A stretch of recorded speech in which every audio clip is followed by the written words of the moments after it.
All right, welcome everybody. This is Pasco-Hernando State College men's basketball head coach, Dr. Micheal Jones, and he came up with this idea sometime last year or earlier this year about finding a way to communicate with the community regarding what's going on with the basketball team here at the college and maybe some things that he wants people to know about his job, how he he does do coaching, and he's also a professor here. And he's also in the community a counselor, correct? Absolutely. And I don't want to misquote that, so could you tell us exactly what you're certified for or anything? Sure. So I have it's called Registered Mental Health Counselor License, which is, I have a step below LMHC, which is a licensed mental health counselor. Okay. So I'm authorized to see patients and analyze them for mental health.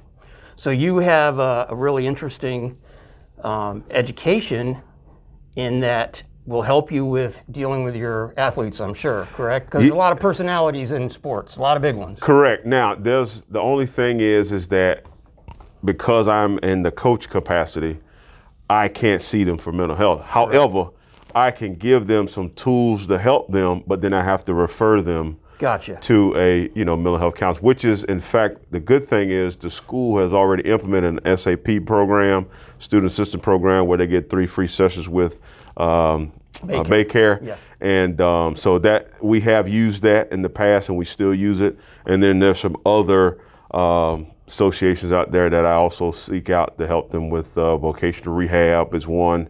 And there's another new company that I heard about in Tampa called Russell Coaching, which helps with the academic part in mental health. All right, so I understand you can't treat them, but I know I took a lot of psychology classes here at the college, and it helped me tremendously with my kids, right? Especially when they were teenagers, and you're essentially dealing with teenagers are very young men. Right. I was thinking that having that background probably helps you know how to relate a little bit and without, I don't know, what's the word I'm looking for here? Kind of handle them a little differently maybe than some other coaches that don't have that background in psychology maybe. Sure. And you have to remember the culture of basketball, every decade it changes, whether it be the involvement of the game or maybe the type of athlete that you're dealing with. So now you have more of a strategic approach when you see athletes come in now, just because of the fact that there's a mental capacity that we have seen an influx of. There might be some mental challenges that these student athletes may have. The problem is that you don't necessarily have to have the educational background, but you need to be aware and be more methodical about how you deal with a student athlete, because the old school coaching, let's just be franker, coaches I knew back when I was growing up, they would yell in your face like this far, and it was normal. The thing about it is that approach now doesn't necessarily work, and especially if a kid is dealing with that at home.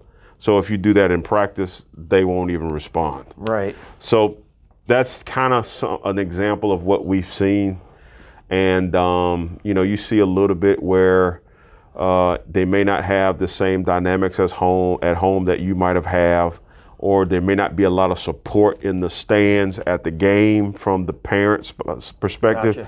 But so you become, a lot of substitute for these student athletes. Then it. I mean, I had a kid told me he never seen his dad ever. Goodness. And I was the closest thing to a father to that kid. And that was like right after that game. That's a lot of responsibility. Oh my God, yeah. And then when a kid tells you that, it's like, whoa, I don't even know. His emotions and everything are probably riding on whatever I do for this kid. Not that I'm not mistreating them, but you treat them all with respect. You treat them all with love and sympathy and empathy. However, you don't know how much that impact on a kid because you're not knowing what they're dealing with, the absence at home. Absolutely. Yeah. All right. Well, let's get back a little bit to more of the introduction. Sure. What's your history here in the area? Oh, man. For as the college? Well, for you personally, I mean, have you been in the Pasco-Hernando area all your life, or you transplant? from New York, like a lot of people around? Gotcha. I am a native of Brooksville. I was born in Tampa, native of Brooksville. Always knew about Pasco-Hernando State College. My first encounter with PHSC was at North Campus. I was in 3rd grade. They had a program called Young Authors. Interesting. And you wrote a book, and they would like select, if your book made it, then you would get a trip out to the college and meet everybody. So that was my first introduction to PHSC. Very cool. Yep. And then my brother, when he graduated from high school, he became an athlete here in '92. Okay. What was his name? Marion Jones. Marion Jones. I Junior. remember the name. You're right. I've seen it. Right. So Marion Jones Jr. was the first athlete of my siblings that came. And then my sister was a volleyball athlete here in 1998. And they went to nationals her first year. What was her name? Jennifer Jones. Cool. And then I came in '99. As a player? As a player, yep. And played for Coach Bowman. And Coach Bowman was the AD and coach for all of us when we came through.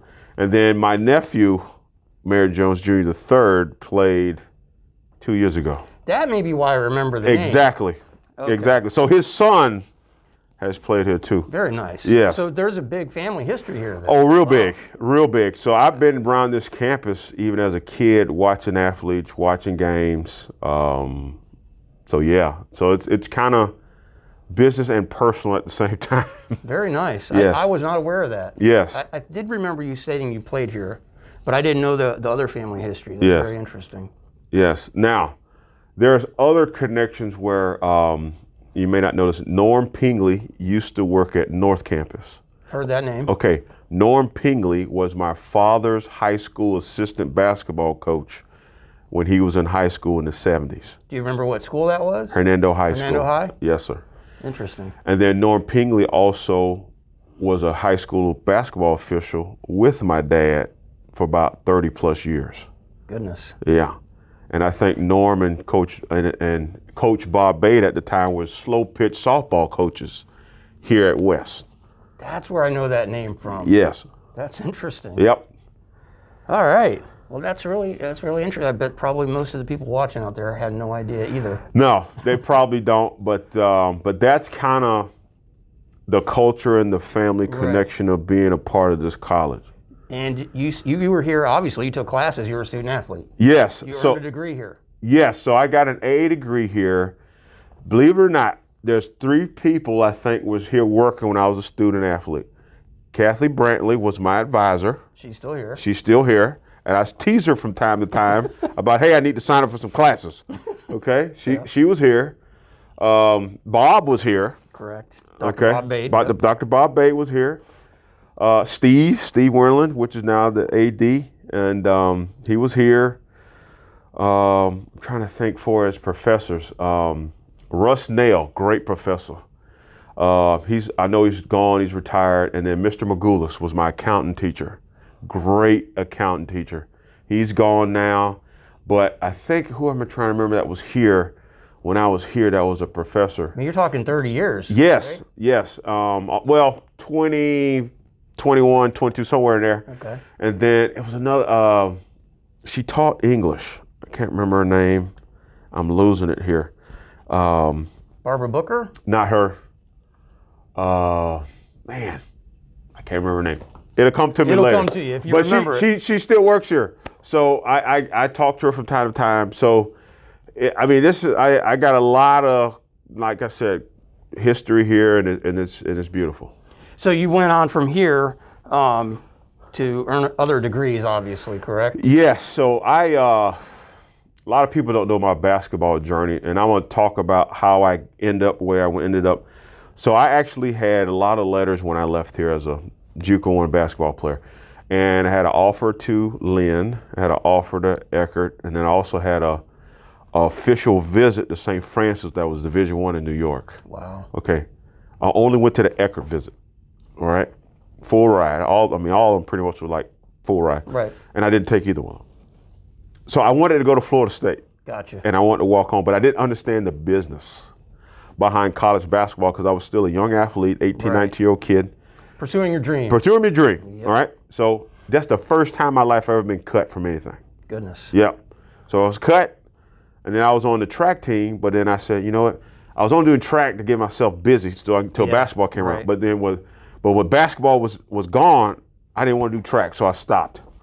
Okay. But then I actually went back out there on the track and field, and I competed. And one summer, I did shot put. So I got my undergrad degree in MIS. I was an MIS major. People don't know that. Management Information Systems. Wow, that's interesting. And then real estate. Cool. All right, so I had a business degree. I was a business major. So that goes back to why I took Mr. Magoulas here for accounting, because I was going in business. I was gonna ask you about that. Yep. So I was a business major. Okay.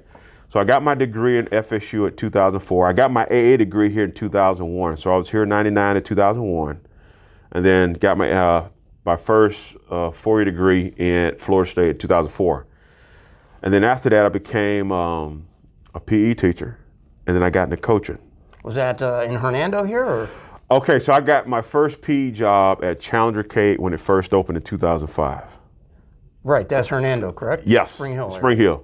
And so I was coaching basketball, middle school basketball, girls and boys, with my dad.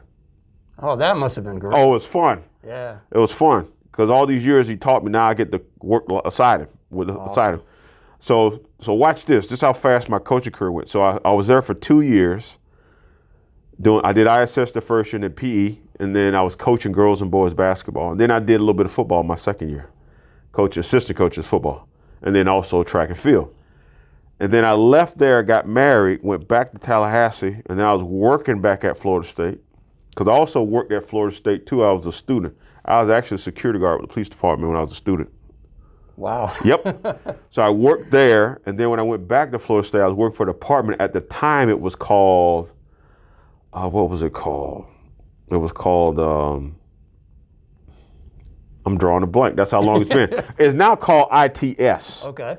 But it was telecommunications when I worked there at Florida State. So I worked there at Florida State, and then I also was coaching basketball with my brother at Florida High, which is the high school for Florida State. Okay. So I was an assistant coach for JV at Florida High with my brother. So I got a chance to work with my brother at Florida High. So I stayed there for 3 years, coached there for 3 years, and then Coach Bobby Bowman was still coaching here at the time. So he called me, let me back up. So he actually called me my junior year to coach college basketball here. And I said, Coach, I would love to do it, but I still got another year of college I got to finish. Right. So foreshadowing back to now, so I got the job at Florida High, coached there for 3 years, and then I moved back to Hernando County, worked as a PE teacher at West Hernando for 2 years, coached basketball, head coach football, and then Coach Bowman called me in 2010 before I moved back to say, hey, do you want to coach? And I said, yes. Very good. So I said, yes. So ever since 2010, I've been coaching college basketball. And loving it. And loving it. Loving it. Loving it. You also have a doctoral degree, correct? Yes. So going back to education, so I finished my 4-year degree, undergrad, 2004 Florida State. Then I got an athletic administration degree at Nova Southeastern, 2011. Then I got a second master's in sports exercise psychology from Argosy University. Two masters. Yes, and I got that in sports psychology. And then I got my doctorate degree from University of Western States in sports psychology and performance. You got quite the academic acumen there. Yes, the thing was, one of the biggest pushes is that a lot of athletes always sometimes, I can't say always, but most times are put in a box that they're not intelligent. Right. And I wanted to defy the odds as a former student athlete that, hey, I was an athlete, but I'm also intelligent. Absolutely. And I'm intelligent in what I do. And I wanted to be an example. And I had a goal, and I'm going to share these goals with you. Naismith was one of my biggest things that brought me back to basketball, because I think being cut from Florida State really put me in a depressed time. I could imagine. And because you've never been cut before, and I've been always a great athlete, but I didn't understand the size difference in trying to play the 5. I was a 5 player. I was a center at 6'4" in college. Okay. So, but those Barkley type players were not, they were obsolete now, back when I was playing. Because everybody was 7 foot, 6'11". Right. So I didn't understand that business until I got on this side of the field of coaching. So going back and forth with that, understanding that piece, and then understanding that now I can coach at that level, let alone not have to worry about playing at that level, and do it at a great rate of success. And that's not always based on wins and losses. It's about how many student athletes did you help. There you go. You see what I'm saying? Yeah. We're gonna get wins. You're gonna lose. You're gonna win. But at the same time, who did you help in the process? Right. So that education afforded me an opportunity to show other student athletes that they can do the same thing. And which also brings up another point that I want to let a lot of student athletes know, that now you have a better chance becoming a coach or an official at a professional level than you do as an athlete. I'm sure it's really difficult to make it as an athlete. Well, because you only have a 1% chance to be a professional athlete at the highest level. And every athlete that's at that professional 1% level can tell you there's many athletes that they can count on their hand that could be in that same position. Because there's a business side that a lot of student athletes that don't understand. All right, that was really, really good stuff. So I'd like to talk to you a little bit about the team. Sure. We have a brand new season ahead of us. Sure. When do your games start? Okay, the first game is, I believe, November 2nd. We open up with Trinity College at home. What kind of team are they? They're a four-year school, Christian school, and they're what you call an NJCAA Division II, which is called National, I believe it's called, don't quote me on this, National Collegiate Christian Athletic Association. Gotcha. And they're a Division II team. And we've always been rival because we're both in Newport Richey, pretty much. Okay. And Coach Rob Piosano, the head coach for Trinity College, was my assistant coach at Pasco-Hernando State College when I was playing my sophomore year. Wow. So it's even more in a small world at the same time. So it's a big-time rivalry. Yeah. His other coach, which is not in relation, his name is also Bobby Bowman. They're not relation to the Bobby Bowman that coach here. But Bobby Bowman also used to be here as I believe as a student and possibly as a student athlete, but then he did the score book when I was an athlete when I played here. So yeah. So that'll be your first game, November 2nd? November 2nd. Is that here or at Trinity College? It will be here at Pasco. So that's our home opener then? Home opener. So we want to tell everybody out there to come out and support the team. Sure, please come on out, support the team. I'm sure we'll have the COVID protocol. As long as you got a mask, you should be fine. We love for you to come out. The admission is free. Bring your friends, your family. Please come out and support us. We love to have you. Yeah, and any parents out there with young people who enjoy basketball, I'll tell you what, coming out here to this incredible facility and seeing a collegiate level basketball game, really good for the young ones. Absolutely. No doubt about it. And we do have a YouTube channel. If you just go to PHSC Basketball, you'll see our Bobcat channel there for men's basketball. Also, if you can't make it to the games, all our home games are streamed online. So absolutely. Yeah, we like to see people watching them on YouTube as well. But there's nothing like being there in person, knowing from personal experience. I'll tell you what, it is really, really exciting. Absolutely. Very fast paced. Absolutely. So is there a player that you want to really talk about in particular, or is it like just you got this incredible team right now where everybody's kind of equal? Or well, the thing is, I never try to single out a player and say, hey, he's the best. The team, we have a great team. Right. This is probably one of the best teams I've coached, as far as they all do what you tell them, they get along, and they play together as a team at this day and age, okay? Right.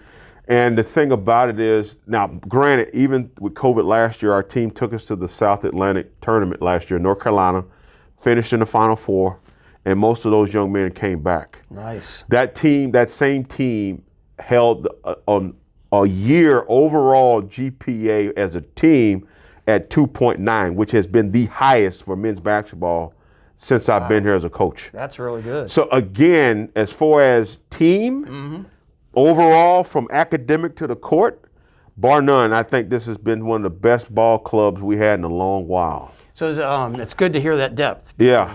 They know your system already. Sure. And they know how things work here at the school. Sure. Maybe we'll see a little increase in that GPA this That's year. what I'm hoping. I'm really geared up to get past that 3.0 threshold. That's what we've been pushing for.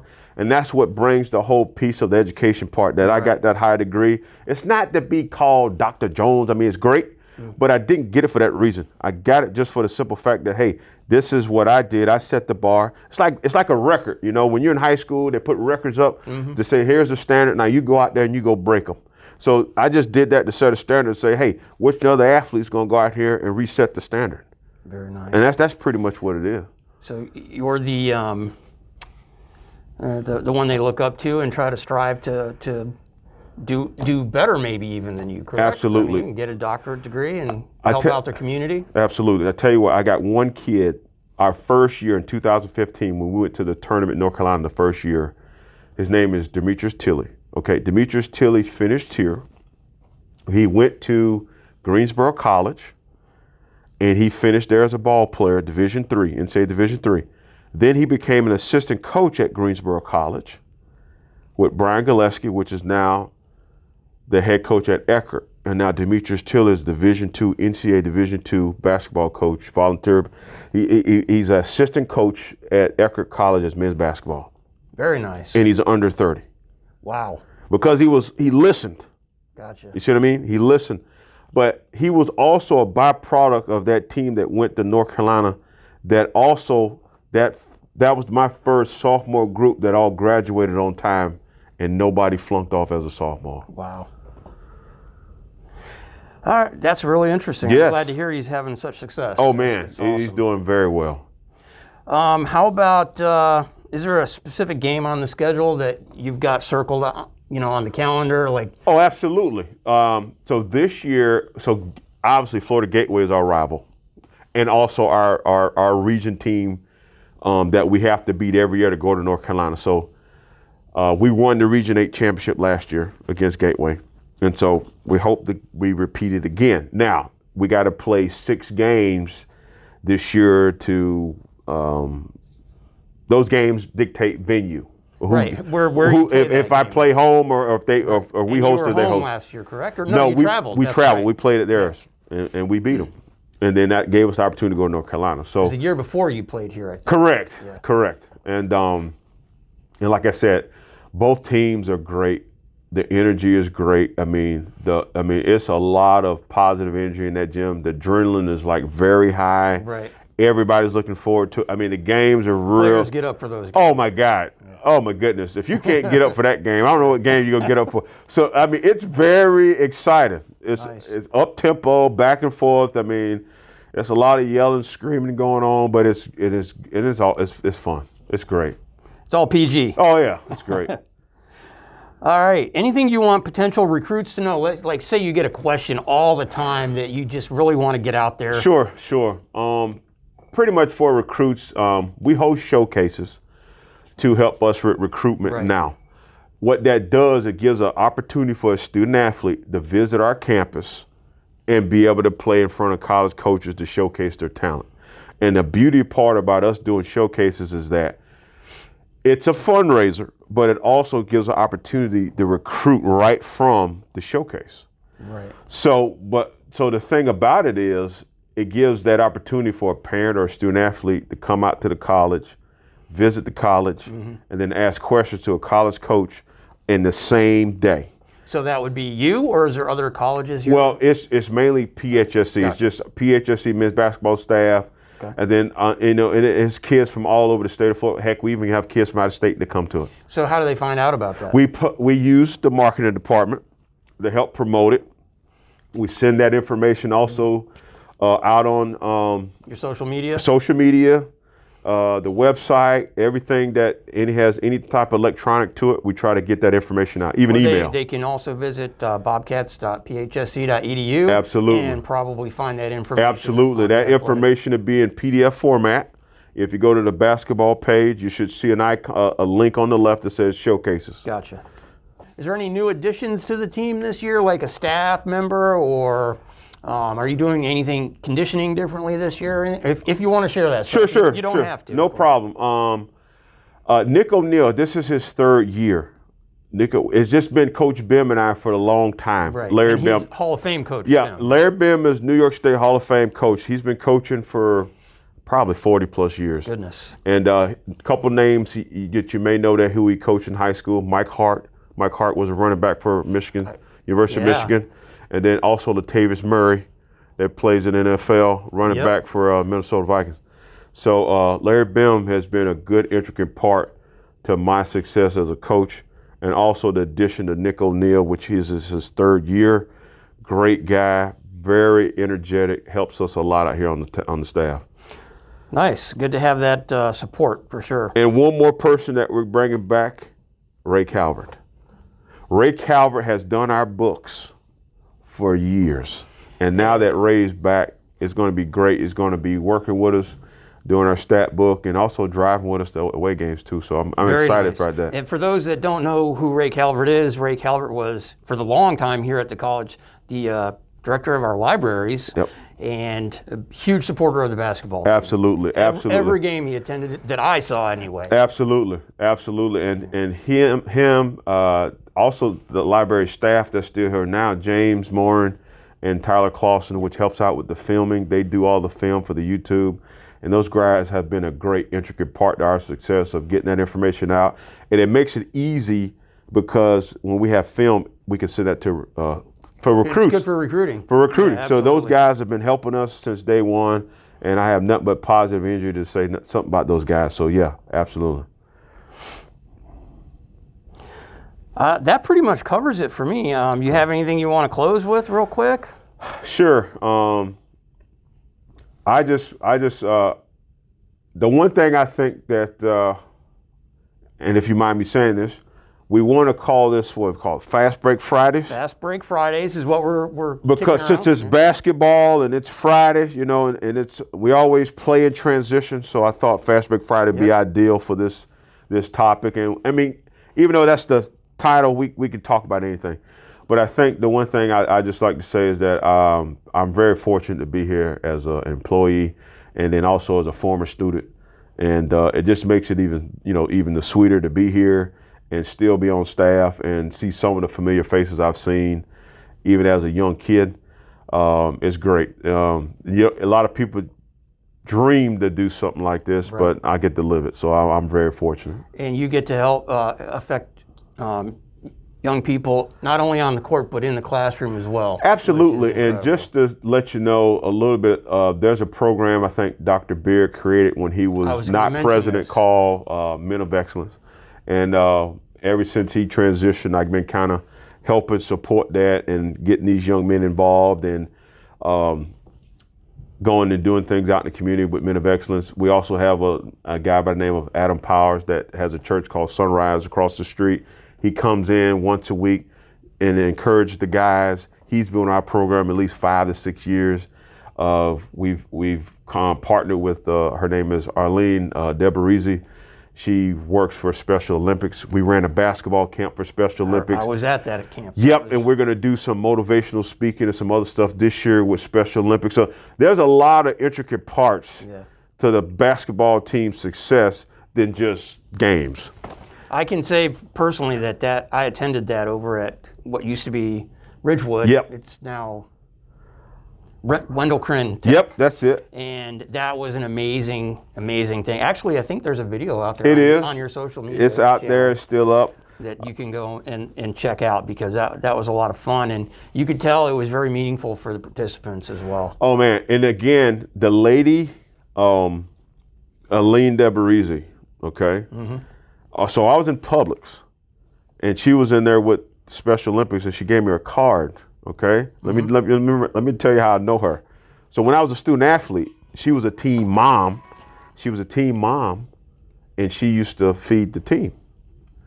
But when I went as an employee, she was in Publix. She gave me her card. I didn't recognize who she was, so I walked past her and said, "Oh, thanks," and I took her card. And then I called her back, and I looked at the name. I says, "I know this name."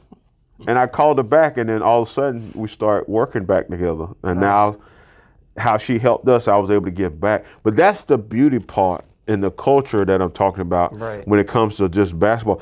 You are taught that this is about family, this is a brotherhood, it's a fraternity, it's a staple of who you are.